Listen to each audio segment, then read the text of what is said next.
दोस्तों मैं अब्बास हफीज हूं। इतिहास में कभी नहीं हुआ कि किसी सरकार का विरोध सेना के जवान कर रहे हो। ये मोदी सरकार में ही संभव था। बीजेपी की सरकार का ही विरोध करते हुए देखा है मैंने। तो आपने अगर किसी और का देखा हो तो बताइए। यहां पर अब एक लेफ्टिनेंट जनरल ये कह रहे हैं कि मोदी सरकार जो है हिटलर जैसे राष्ट्रवाद को फैला रही है। ये जानकर, ये सुनकर एक हैरानी होती है कि ये सरकार वो सारे काम कर रही है जो सही नहीं है, लेकिन गोदी मीडिया का साथ है। गोदी मीडिया दिखाता नहीं है। देख लीजिए, सुन लीजिए। हिटलर जैसा नव राष्ट्रवाद फैला रही है बीजेपी सरकार। सेना का भी हो रहा है राजनीतिकरण।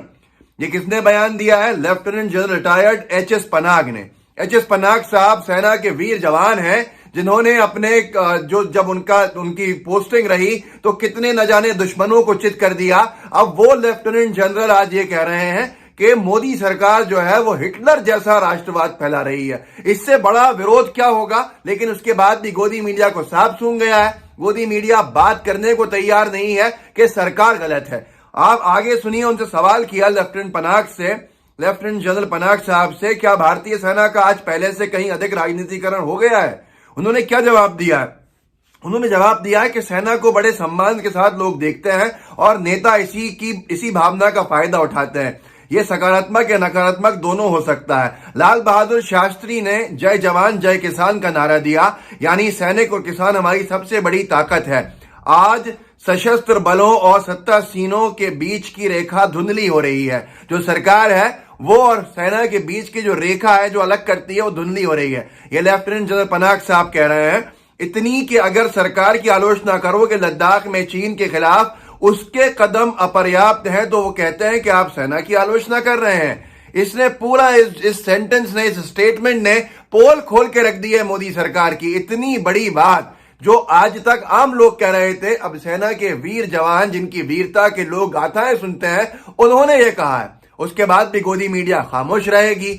ऐसी कोई सरकार नहीं रही जिसके खिलाफ सेना के जवानों के बयान आए हों। एक वीडियो आपने कल ही देखा होगा, कितना वायरल हो रहा था कि एक सेना का जवान अपनी मशीन गन हाथ में लिया हुआ, जो सरहद के ऊपर भारत पाकिस्तान की सीमा पर डटा हुआ है -10 डिग्री के अंदर, वो कह रहा है कि हम यहां डटे हैं, हमारा परिवार दिल्ली की बॉर्डर पे डटा है। उसके लिए कुछ कीजिए मोदी साहब। सुन लीजिए, उस वीडियो को देख लीजिए एक बार।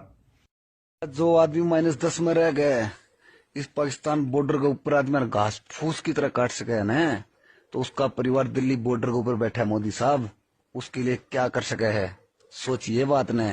जय हिंद। तो दोस्तों आपने खुद देख लिया कि एक जवान साफ मतलब साक्षात कह रहा है, प्रत्यक्ष तौर पे कह रहा है कि सीधे सीधे कि मोदी सरकार को देखना चाहिए हमारे परिवार जो किसान परिवार हैं, हम जिन परिवारों से आते हैं वो सरहद पर खड़े हैं दिल्ली की, वहां डेरा डाले हैं, उनको अंदर नहीं आने दिया जा रहा। उनकी मांगों को पूरा कर दीजिए। हम यहां -10 डिग्री के अंदर सरकार के जिम्मेदारी जो है उसको। और यही नहीं है, और भी जवानों के बयान आए हैं, लेकिन फिर भी गोदी मीडिया कुछ नहीं दिखा रहा है। लेफ्टिनेंट जनरल पनाग साहब का बयान तो आपने देख ही लिया। मैं एक बार फिर पढ़ के सुना देता हूं। उन्होंने कहा है, हिटलर जैसा नव राष्ट्रवाद फैला रही है बीजेपी सरकार, सेना का भी हो रहा है राजनीतिकरण। कौन कह रहे हैं? Lieutenant general retired HS. Panag साहब। इतनी बेबाक टिप्पणी उनकी, और कहीं पर भी कोई नहीं दिखा रहा है इसको। ये आज की चीज नहीं है। किसान आंदोलन के दौरान न जाने कितनी बार सेना के जवानों का बयान आया है। एक सैनिक ने तो सरहद पे जिसकी ड्यूटी लगी हो, उसने एक पोस्टर दिखा के कहा था कि मैं किसान का बेटा हूं, मेरे पिता किसान हैं, अगर वो आतंकवादी हैं तो मैं भी आतंकवादी हूं। देख लीजिए ये आपकी तस्वीर, ये दिल को अंदर से हिला देती है, क्योंकि गोदी मीडिया ने किसानों को खलिस्तानी, किसानों को आतंकवादी, ये सब कुछ कह दिया था। अब उसके बाद ये तो पता ही नहीं था कि सबसे ज्यादा सैनिक जो है पंजाब हरियाणा से पहुंचते हैं, उनके परिवार के अंदर सैनिक हैं, और मोदी सरकार हो, बीजेपी हो, सबसे ज्यादा सैनिकों के नाम पर राजनीति करी है। इसलिए अब मुसीबत खड़ी हो गई सामने।